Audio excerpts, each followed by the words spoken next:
What is going on, everybody? Welcome back to the channel. I'm glad to be back. I've been on hiatus for a while. I am jumping back into making videos for you guys, and I just wanted to make you guys this video because I want to prove to you guys that your Ampsim tones suck, not because of what you may think, but because of actually something simple like your impulse responses. But before I jump any further into the video, I do want to mention that if you would like for me to mix your music, shoot me an email at divinemotherstudios@gmail.com. I'd love to hear from you guys with details of your project. I was left a pretty interesting comment on a video that I made recently called How to EQ Guitars Like a Pro. And the viewer was wondering how to get good tones out of Ampsims. And he mentioned something like, do I need a DI box? Do I just stick to the high Z input on my interface?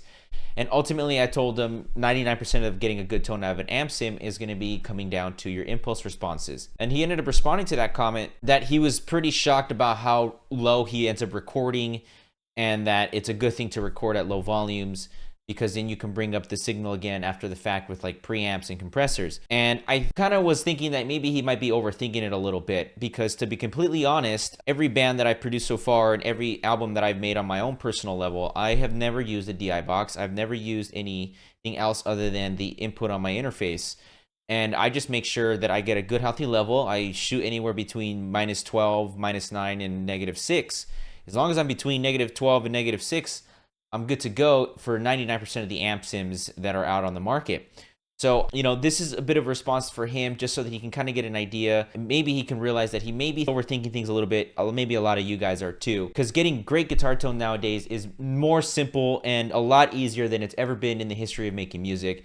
To prove my point that 99% of your tone is going to come from the impulse response, let me play you a quick little song that I wrote just for this video. And the impulse response on this plugin is going to be the stock impulse response that comes with the plugin. And then I'm going to switch over to the one that I like to use for mixes and stuff like that. And then you guys will pretty much hear a very drastic difference as to what's going on. Just going to be completely transparent before I show you guys that though, that I just have a very dead simple EQ. I have a low pass and a high pass filter set at 90 and 12K. And then I just have a small limiter on there to control some of the palm mutes. That's it. There's no type of saturation, nothing. It's just Ampsim and limiter. That's it. All right. So let me show you guys that mix now.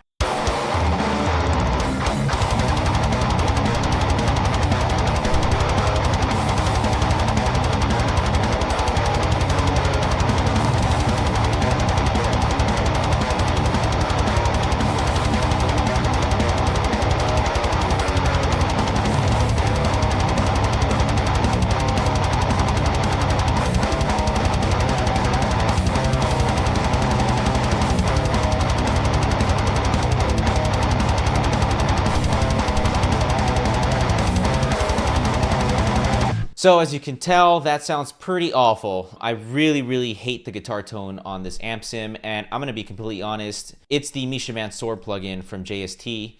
And I'm gonna make a video about this later, but it's honestly one of the worst Ampsims I've ever played in my life, as you can probably hear. But I'm just using the stock impulse response on this Ampsim. Now I'm gonna switch over to my preferred response that I have already preloaded on here, and let's check out the massive difference that it makes with this guitar tone.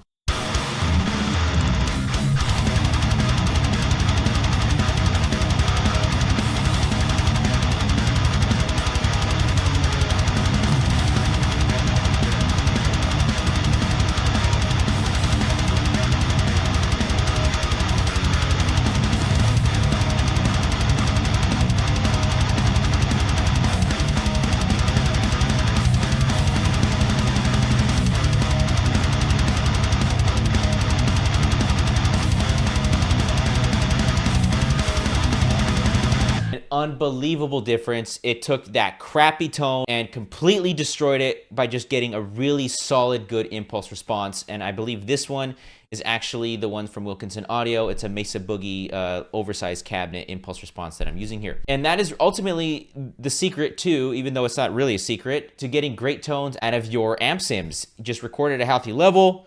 Make sure that you're not clipping your input, you know, stick anywhere between -6 and -12 on that input. And then just use a really nice quality impulse response. You know, Bobby Torres over at Freightbox Recording makes a really good point about this. He uses an Ampsim called PV Revolver, which is old as fuck, man. It's really, really old. And yet he gets great tones out of it because he records really nice impulse responses in his home studio and uses those as the basis for his guitar tone. So before I let you guys go, I just want to show you guys the guitar tone again in solo this time. And just check out how the guitar tone sounds with the current impulse response, which is my favorite. And then I'll switch over to the stock impulse response that comes with the plugin.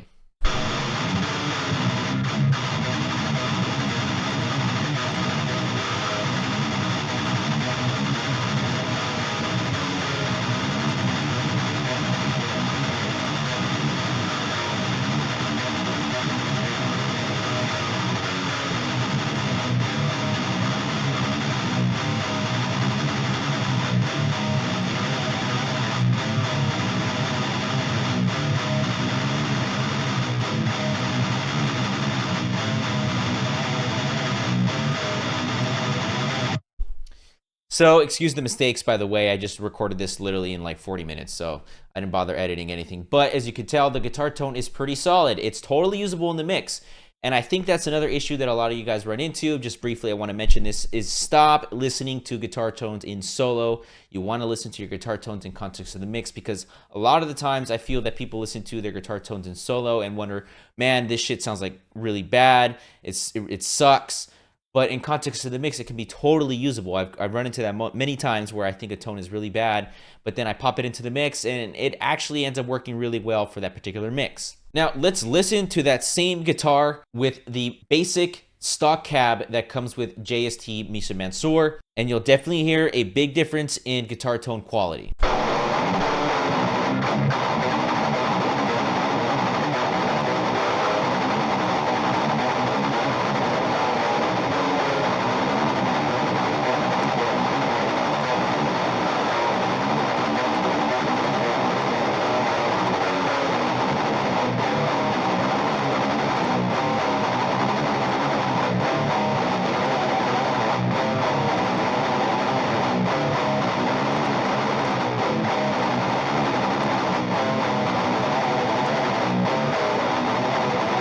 So again, to my point, 99% of a really great guitar tone that you're going to get out of your Ampsim is going to come from a quality impulse response. So I highly suggest that you guys invest in a quality pack of IRs if you guys are struggling getting a really great guitar tone. So that's it for this video. I appreciate it if you guys would like, comment, and subscribe, and tell me in the comments below whether you guys are struggling with guitar tone and what I can do to help you guys get some better ones. I'll catch you guys in the next video.